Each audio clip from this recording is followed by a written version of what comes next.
El Niño రూపంలో ఒక పెద్ద ఉపద్రవం ముంచుకొస్తున్నది. ఈ సంవత్సరం ఎల్‌నినో ప్రభావంతో వర్షాలు బాగా తగ్గే అవకాశం ఉన్నట్టుగా వాతావరణ శాఖ అధికారులు అంచనా వేస్తున్నారు. దీని ప్రభావంతో నీటి ఎద్దడి వచ్చే అవకాశం ఉంది. ముఖ్య నగరాల్లో తాగునీటి ఎద్దడి, అట్లాగే వ్యవసాయానికి కూడా నీటి ఎద్దడి సమస్య వచ్చే అవకాశం ఉన్నట్టుగా అధికారులు చెప్తున్నారు. ఈ నేపథ్యంలోనే పంట మార్పిడిపై దృష్టి పెట్టాలంటూ కూడా ప్రభుత్వాలు కోరుతున్న పరిస్థితి కనిపిస్తుంది. అయితే ఎల్‌నినో ఎందుకొస్తుంది? దీనికి గల కారణాలేంటనే విషయాలు కూడా తెలుసుకుందాం.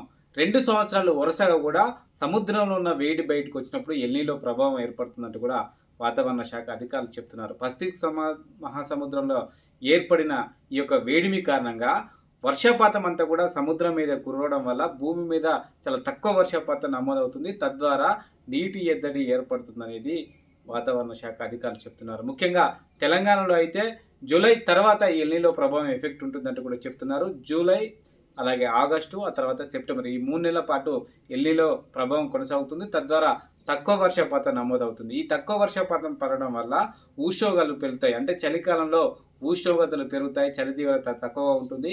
ఈ ఎఫెక్ట్ సమ్మర్ వచ్చేసరికి గత సంవత్సరం ఉన్న ఎండ తీవ్రత కంటే ఈసారి వచ్చే సమ్మర్‌లో ఎండ తీవ్రత ఎక్కువగా ఉంటుందంటూ కూడా వాతావరణ శాఖ అధికారులు చెప్తున్నారు. ఈ నేపథ్యంలో తగు జాగ్రత్తలు తీసుకోవాలి. నీటిని ఒడిసి పట్టుకోవాలి. తక్కువ నీటిని సాధ్యమైనంత వరకు కూడా ఎక్కువ దానికి యూజ్ చేసుకునే విధంగా జాగ్రత్తలు తీసుకోవాలంటూ కూడా వాతావరణ శాఖ అధికారులు అయితే హెచ్చరిస్తున్నారు.